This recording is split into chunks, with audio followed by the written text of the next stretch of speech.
Hi guys, welcome to Big Topic. இளைய காமராஜர் விஜய் அப்படின்ற ஒரு டாபிக் பார்த்தோன்னா தொடர்ந்து போயிட்டே தான் இருக்குது. நாளைக்கு மறுபடியும் கூட பார்த்தோன்னா அந்த தேர்ட் டைம் வந்து தளபதி வந்து கல்வி விருது வழங்க விழா நடத்த போகிறாரு. அதுவே வந்துருச்சு. இன்னும் பார்த்தோன்னா இந்த டாபிக் போயிட்டுருக்கு. அதை பற்றி சில பேர் மிக முக்கியமாக பார்த்தோன்னா சமூகத்தை சேர்ந்தவங்க, நாடார் சமூகத்தை சேர்ந்த சில பேர் பார்த்தோன்னா வந்து இதை வந்து ஒரு மிகப்பெரிய அரசியலாக்கிட்டு இருக்காங்க. அதில் மிக முக்கியமான ஒரு நபர் வந்து ஒரு இன்டர்வியூ கொடுத்துருக்காரு. சாதா நாடாரா சத நாடாரான்னு தெரியல, எனக்கு தெரிஞ்சு சாதா நாடார்னே வச்சுக்கலாம். ஏன்னா அவருக்கு அவ்வளோதான் தெரியும். அந்த லெவலில் பார்த்தோன்னா அவரோட ஸ்பீச் இருந்துச்சு, இன்டர்வியூ கொடுத்துருந்தாரு. ஸோ என்ன சொல்கிறார் அப்படின்னா, ஜனநாயகம் திரைப்படத்தை ஓட விட மாட்டோம், வேல்முருகன் அவர்கள் ஓட விட மாட்டார், விஜயெல்லாம் அரசியலில் பார்த்தோன்னா எதுவுமே ஜெயிக்க முடியாது, 2026 துண்டை காணும் துணி காணும் ஓட போகிறாங்க. விஜய் பார்த்தோன்னா த்ரிஷா கூட ஃப்ளைட்டில் போகிறாரு, த்ரிஷா கூட போனதை நானே பார்த்தேன் அப்படின்லாம் பார்த்தோன்னா எவ்வளோ விஷயங்களை பேசுகிறாரு. இந்த மாதிரி பேசுகிற நபருக்கு அரசியல் நாலேஜ் இல்லை அப்படிங்கிறது இப்போ உங்களுக்கு தெரிஞ்சிருக்கும். அந்த இன்டர்வியூ பார்த்தவங்களுக்கு தெரிஞ்சிருக்கும். அந்த இன்டர்வியூ எடுத்து அந்த நெறியாளர் இருக்கார்ல, அவர் வந்து வச்சு செஞ்சு விட்டுருந்தாரு. அவருக்கு ஒரு ஹேட்ஸ் அப்படின்னு நம்ம சொல்லலாம். அதுக்கப்புறமா யார் வச்சு செஞ்சுருந்தாங்க அப்படின்னா, 2 மாதத்துக்கு முன்னாடியே கோபிநாத் அவர்கள், நீயானான கோபிநாத் அவரும் வச்சு செஞ்சு விட்டுருக்காரு. இவருக்கு எதுவுமே தெரியல அப்படிங்கிறது கிளியராக நம்மளுக்கு தெரியும். இப்படிப்பட்ட நபர்கள் எல்லாம் பார்த்தோன்னா தளபதி பேசினா நம்ம சும்மா இருப்போமா? இருக்க முடியாது. இவர் பேசின சில கேள்விகள், கேட்ட சில கேள்விகளுக்கு நம்ம பதில்கள் தான் பார்க்க போகிறோம். அதுவும் பார்த்தோன்னா 1 நம்பர் தற்குறித்தனமான கேள்விகள். இதுக்கு வேறு நம்ம பதில் சொல்ல வேண்டிய கடமையில் இருக்கும் பாருங்களேன். நம்மளோட சுச்சுவேஷன் அப்படி ஆயிடுச்சு. தளபதியெல்லாம் இளைய காமராஜர் அவரை பற்றியெல்லாம் அவருக்கு தெரியுமா அப்படின்லாம் அவர் கேட்குறாரு. அதுக்கப்புறமா ஜனநாயகன் திரைப்படத்தை ஓட விட மாட்டாங்களாமா. ஜனநாயகன் திரைப்படத்தை எதுக்கு ஓட விட மாட்டாங்க? இந்த பிரச்சனைக்கும் ஜனநாயகன் திரைப்படத்துக்கு என்ன சம்மந்தம்? ஜனநாயகன் திரைப்படத்துக்கு ஜனநாயகன் அப்படின்னு தானே பேர் வச்சுருக்காங்க, காமராஜர் அப்படின்னு பேர் வைக்கவே இல்லை. எதுக்கு இந்த படத்தை ஓட விட மாட்டாங்க? அது விஜய் அவர்களோட படம் கிடையாது. அது ஒரு ப்ரொடியூசர் போட்டு இன்வெஸ்ட் பண்ணி எடுத்துகிட்டு இருக்காரு. அவரோட திரைப்படம், அவருக்கு பார்த்தோன்னா வசூல் வரணும். ப்ளஸ் பார்த்தோன்னா நிறைய துணை நடிகர்கள் நடிச்சிருக்காங்க. அது விஜயோட படம் மட்டும் கிடையாது, அதில் எத்தனை பேர் சம்மந்தப்பட்டிருக்காங்க. இவங்க அந்த படத்தை ஓட விட மாட்டாங்களாமா. வேல்முருகன் எல்லாம் ஓட விட மாட்டாருன்னு சொல்கிறாரு. ஏன் ஃபஸ்ட் ஷோ பார்த்தோன்னா நான் எங்களுக்கு தான் கொடுக்கணும் டிக்கெட் இல்லை அப்படின்னு ஓட விட மாட்டேன்னு சொல்கிறாங்க போல். சரி, நாங்கள் வேணால் ஒரு 5 டிக்கெட் உங்களுக்கு ஃப்ரீயாக கொடுக்குறோம், நீங்கள் பார்த்துட்டு போய்க்குங்க. அதுக்கப்புறமா படத்தை நாங்கள் ரிலீஸ் பண்ணிக்கிறோம். இல்லைன்னா ப்ரிவியூ ஷோ போடுவாங்க, அதெல்லாம் வந்து பார்த்துட்டு போய்க்கோங்க, ஒன்றும் பிரச்சனை கிடையாது. ஃபஸ்ட்டு இவர் பார்த்தோன்னா காமராஜர் விஜயா, அவரை பற்றி என்ன தெரியும், விஜயவுக்கு என்ன தெரியும், விஜயெல்லாம் இளைய காமராஜர்னு போட்டுக்கிட்டா ஒரு கூத்தாடி வந்தால் நாங்கள் ஒத்துக்குமா அப்படின்னு கேட்குறாருல. இவ்வளோ அறிவுபூர்வமாக பேசின நபருக்கு காமராஜரை பற்றி எல்லாமே தெரிஞ்சிருக்கும். காமராஜரை பற்றி கரைச்சி குடிச்சிருப்பாருன்னு பார்த்தா ஒன்றுமே தெரியல. காமராஜர் அவர் பேர் மட்டும்தான் தெரிஞ்சிருக்கு இவருக்கே. அந்த லெவல் இருக்குது இவரோட அரசியல். சிம்பிளாக எக்ஸாம்பிளுக்கு ஒன்று சொல்கிறேன் பாருங்களேன். நீயா நானா நிகழ்ச்சியில் ஒரு 2 மாதத்துக்கு முன்னாடி எப்போ நடந்திருக்கு. அதில் பார்த்தோன்னா இவர் கலந்துக்கிட்டு இருக்காரு. அப்போ இவர் பார்த்தோம்னா சமூகத்துக்கு வேண்டிய திரைப்படங்கள் எடுங்க, ஜாதி படங்கள் பார்த்தோம்னா எடுக்காதீங்க அப்படின்னு மாதிரி இவர் பேசிகிட்டு இருக்காரு. யார்? சதா நாடார் அப்படின்னு தன்னோட பேருக்கு பின்னாடி ஜாதியை போட்டுக்கிற ஒரு நபர் பேசிகிட்டு இருக்காரு அங்கே உட்காந்து. சரி, காமராஜரை பற்றி அதிக அளவில் பேசிகிட்டு இருந்தாங்களா? அங்கே பார்த்தோன்னா கோபிநாத் அவர்கள் ஒரு கேள்வி கேட்டார். காமராஜர் அப்படின்னு ஒரு படம் வந்துச்சுல, அந்த படத்தில் நடித்தவரோட பேர் என்னன்னு தெரியுமா அப்படின்னு கேட்டார். தெரில அப்படின்ட்டார். சரி, அந்த படத்தை டைரக்ட் பண்ணவரோட பேராவது தெரியுமா அப்படின்னு கேட்டார். அதுவும் தெரில அப்படின்ட்டார்.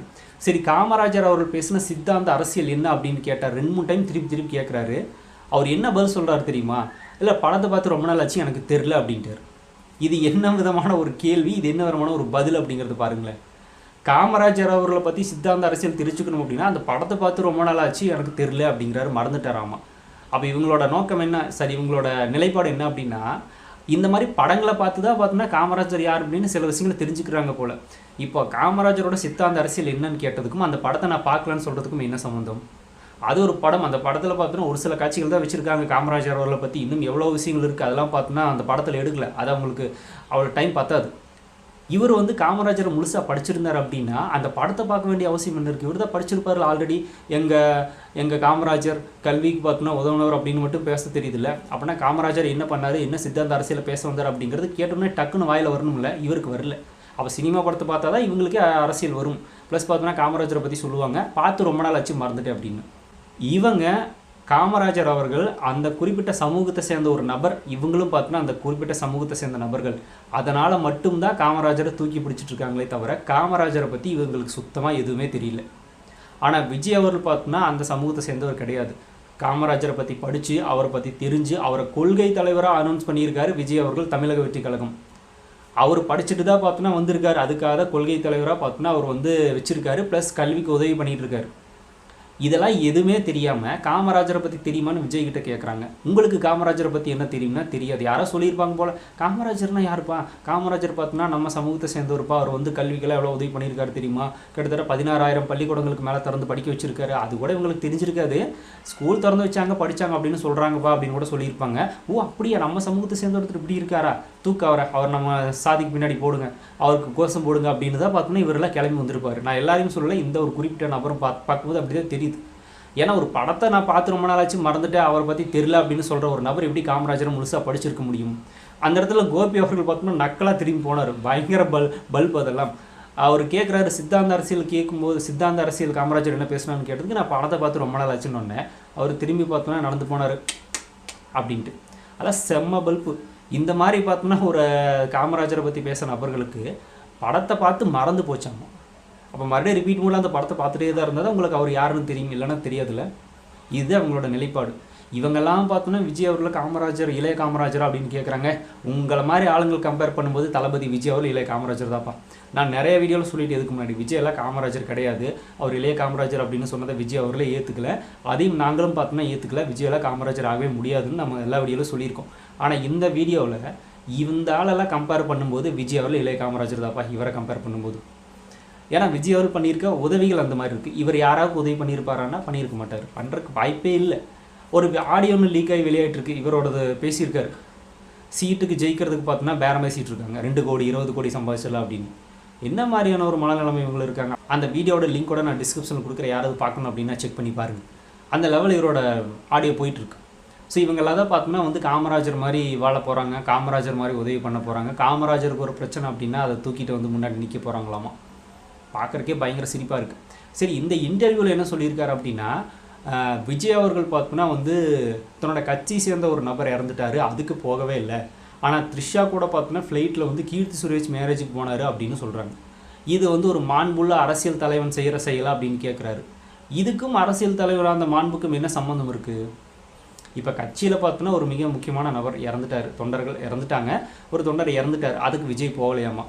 அப்படின்னா விஜய் ரசிகனாக இருக்கிற ஒருத்தரோட வீட்லேயும் பார்த்தோன்னா ஏதோ ஒன்று டெய்லி நடந்துட்டு தான் இருக்கும். அவர் அங்கேயே போய் உட்காந்துருப்பாரா? அங்கே போயிட்டே இருக்க முடியுமா? அவர் கட்சி சார்ந்த நபர்களை சில பேர் அனுப்புவார், மிக முக்கியமான பொறுப்பில் இருக்கிறவங்கள யாராவது அனுப்புவாங்க. அங்கே போனால் பார்த்தோன்னா பிரச்சனையாகும் அப்படின்றக்காக. அது எப்படி அது? இப்போ வந்து இப்போ ஃப்ளைட்டில் வந்து த்ரிஷா கூட போனார் அப்படின்றதே பார்த்தோன்னா பெரிய கான்ட்ரவர்சியாக மாற்றுறாங்க. இன்னும் பார்த்தோன்னா இவர் சொல்கிறாரு, நான் பார்த்தேன், எனக்கு தெரிஞ்ச நண்பர்கள் மூலமாக பார்த்தேன் அப்படின்னு. இங்கே விளக்கு பிடிக்க போயிருந்தே அப்படின்னு நம்ம கேட்டால் எப்படி இருக்கும்? உனக்கு அங்கே என்ன வேலை, விளக்கு பிடிக்க போயிருந்தே அப்படின்னு கேட்டால் எப்படி இருக்கும்?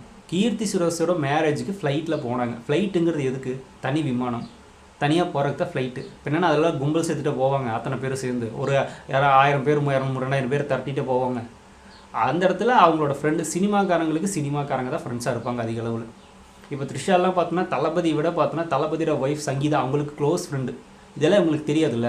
அதான் காமராஜரை பற்றியே தெரிஞ்சுக்கல, தன்னோட சமூகத்தை சேர்ந்த ஒருத்தர் நபரை பற்றியே இவங்க தெரிஞ்சுக்கல, அப்புறம் இதெல்லாம் தெரிய போகுது. இவங்கெல்லாம் பார்த்தோன்னா ஒரு ஃப்ரெண்ட்ஸ் மாதிரி, இவங்கெல்லாம் உள்ளே போயிட்டு தான் இருப்பாங்க, வந்துட்டு தான் இருப்பாங்க. அதில் இவங்களுக்கு என்ன பிரச்சனை? இப்போ இவரே பார்த்தோன்னா நாளைக்கு தன்னோட சிஸ்டர் கூடயோ இல்லை யாராவது சித்தப்பா மகள் கூடயோ வேறு யாராவது கூட போகிறேன்னு வச்சுக்கோங்களேன், இவர் ஃப்ளைட்டில் போனார் அப்படின்னு சொல்லி ஆபாசமாக யாராவது பேசினாங்கன்னா எப்படி இருக்கும்? இவர் வந்து கொந்தளிப்பார்ல. அவங்க யார் தெரியுமா, என்னன்னு தெரியாமல் நீங்கள் எதுக்கு பேசுகிறீங்க அப்படின்னு. இல்லை ஒரு ஃப்ரெண்டு, ஒரு பெண், தனக்கு தெரிஞ்ச ஒரு பெண் தோழி கூட போனால் கூட அப்படி பேசினாங்கன்னா என்ன பண்ணுவார்? கொந்தளிப்பார்ல. ஸோ இந்த லெவலில் பார்த்தோன்னா போயிட்டுருக்கு. ஏன் ஃப்ளைட்டில் போனால் இப்போ உங்களுக்கு என்ன பிரச்சனை? ஃப்ளைட்டில் தானே போனாங்க. அப்படி ஃப்ளைட்டில் எங்கே போனாங்க அப்படின்னா ஒருத்தவங்களோட கல்யாணத்துக்கு போனாங்க. கல்யாணத்துக்கு போகிறதுல இப்போ இவங்களுக்கு என்ன பிரச்சனை? இவங்கெல்லாம் பார்த்தோன்னா எந்த கல்யாணத்துக்குமே அந்த பெண்களுமே கூட்டிகிட்டு போகவே மாட்டாங்களா? இது ஒரு டாப்பிக்னு இன்னும் உருட்டிகிட்டு இருக்காங்க. அப்புறம் 2026 தாவேக்கா பார்த்தோம்னா துண்டை காணும் துணியை காணும்னு ஓடிடுமாமா. நீங்கள் தான் இப்போ ஓடிட்டுருக்கீங்க, அது பார்க்கும்போதே தெரியுது. சம்மந்தமே இல்லாமல் பார்த்தோன்னா ஒரு டாபிக் எடுத்து வச்சு விஜயெல்லாம் இளைய காமராஜரா அப்படின்ட்டு. ஸோ அந்த மாணவிகளை கொச்சைப்படுத்தி பேசும்போது எங்களோட நாகரிக அரசியல் பார்த்தோன்னா அநாகரிகமாக மாறிடுச்சு. இதுதான் பார்த்தோன்னா இவங்களோட நிலைப்பாடு அப்படிங்கிறது எல்லாருக்குமே தெரிஞ்சிருச்சு. இதை வேறு பார்த்தோன்னா இன்டர்வியூவில் உட்காந்துட்டு பேசுகிறது. இன்னும் நிறையா பேசினாங்க, மைண்டில் வந்துச்சு, டக்கு டக்குன்னு மறந்துடுது. அதெல்லாம் எடுத்து பேச முடியும்னா இன்னும் பேசிகிட்டே போகலாம். ஆனால் நெறியாளரே வச்சு செஞ்சு விட்டார். அதனால் பார்த்தோன்னா பெரியவர்கள் நம்ம அதை பற்றி கேட்க வேணாம். இவர் வேறு ஒரு படங்கள் வேறு எடுத்துருக்காராமா. என்ன மாதிரியான படங்கள் எடுத்து கிழிச்சிருக்காருன்னு தெரியல. அந்த படங்களை பார்க்கணும் இவர் என்ன பண்ணி வச்சுருக்காரு அப்படின்னு பார்ப்போம்.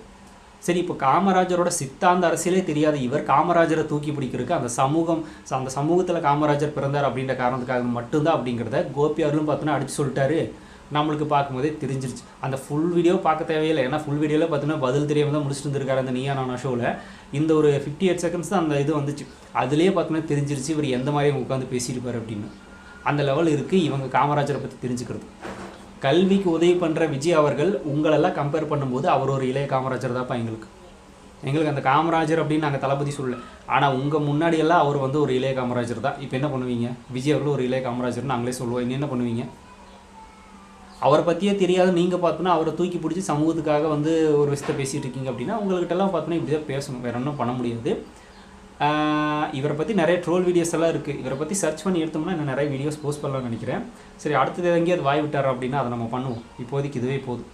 இன்னொரு விஷயம் என்ன அப்படின்னா, சாதி வந்து ஏன் பின்னாடி போட்டுக்கிறீங்க அப்படின்னு கேட்டதுக்கு அது ஒரு அடையாளம்னு சொல்கிறாரு.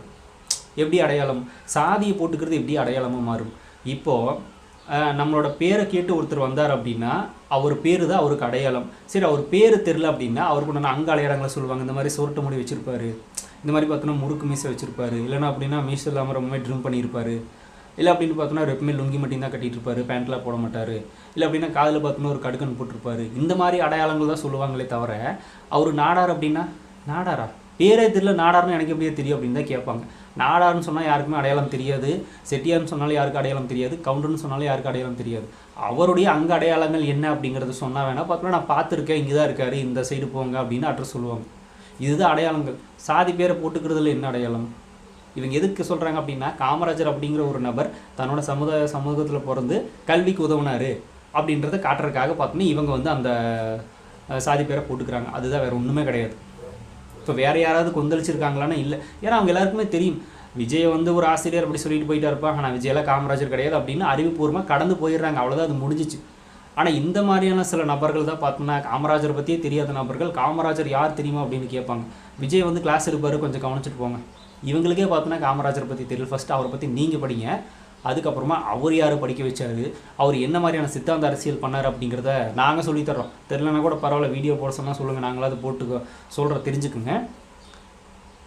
இந்த மாதிரியான நபர், நான் எல்லாருமே சொல்லலை, இந்த மாதிரியான சில நபர்கள் இருக்காங்களா, அவங்களால தான் பார்த்தோன்னா அவங்களோட சமூகத்துக்கே மிகப்பெரிய அளவில் கெட்ட பேர்.